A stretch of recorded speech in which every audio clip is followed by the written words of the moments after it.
What's going on, guys? It's Unknown Player here, and today we're going to be taking a look at a very special elite weapon within Advanced Warfare, and this is the BAL 27 Inferno, a weapon I'm sure you guys have heard of, and I only got this weapon from a supply drop the other day, so my luck has been pretty bad recently, but this has definitely made up for it, and so I guess I'm kind of late to the party, but this is still an awesome weapon, of course, I'm going to cover it. So yeah, I got this live in a supply drop video, which I'll link in the description if you want to check it out, but yeah, I finally got the elite BAL, so I'm pretty happy, to be honest, and without a doubt, this is one of the most famous weapons you can get in Advanced Warfare. It's simply because it's one of the BALs, and the BAL is one of the most popular weapons in the game. In the first month or two after launch, it was a very good weapon before it got nerfed, unfortunately, and a lot of people said that it was overpowered before its patch, and so that is why it's one of the most popular weapons in the game, and it's one of the best weapons in the game because the BAL is still one of the best assault rifles you can get, and simply because of that, you've got the original BAL, and these elite versions are simply better than it, so it makes it one of the best weapons you can get. So people definitely want the Obsidian Steed, which is the other variant, and this Inferno, which you've got right here.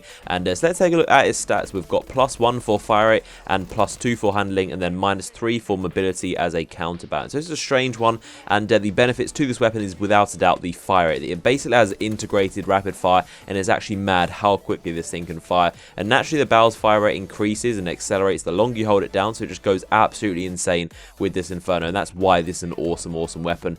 And but let's talk about the downsides. It's got +2 for handling, which is actually quite a downside to this weapon. Even though it's increased, it's quite a bad thing about this weapon, because normally handling is that one that you want to be decreased, because handling on assault rifles means hip fire spread, so nobody really cares about hip fire spread. It's really not important compared to a lot of the other stats, and it's definitely the least important out of all of the ones you can see right here. So if a weapon has plus for damage and or range and something like that, and if it is minus for handling, that's an amazing weapon, because handling is something you can easily sacrifice. And not only is the hip fire spread not important, but the amount it affects the hip fire spread is also minuscule. Like, it barely affects it, and you won't even notice it. So normally it's really cool to see this decrease, but we have this +2, so it's kind of a waste. You don't really notice all too much of a benefit of that +2. Obviously, it would be amazing if that +2 was somewhere else in the weapon. It would make it even better, but I'd say that's just how the points lie on this weapon. Then we also have -3 for mobility. Now, mobility on assault rifles is aim down sight time, and honestly, I can notice a tiny difference between this and the original BAL. It's quite sluggish to aim down sight,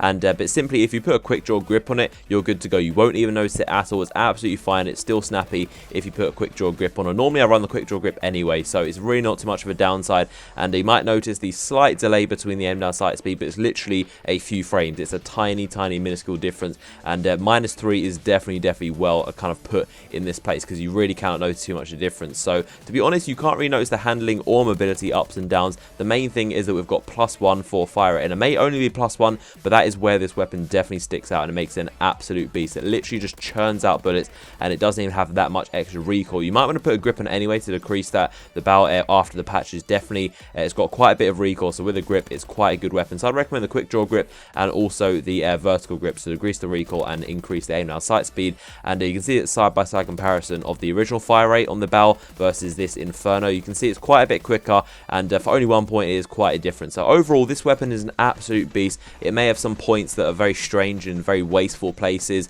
but overall it doesn't really make a difference. What's important is that +1 fire rate, which is all that matters. So on top of that, has this awesome skin as well with that star on the back that you might notice is quite iconic, and you see BAL 27s with that star on the back just kind of behind the magazine. And just let me know your thoughts on the BAL 27 Inferno. I'm sure a bunch of you guys already have it. Let me know if you have it and if you like it. What are your thoughts on this Inferno weapon? As always, there are a bunch more videos like this one looking at elite weapons in Advanced Warfare. I'll link you the playlist at the top of the description, in addition to that supply drop video I mentioned. So hopefully you enjoyed this video. If you did enjoy it, give it a like rating. I'd massively appreciate that. And subscribe for future videos on Advanced Warfare, and I'll see you guys later.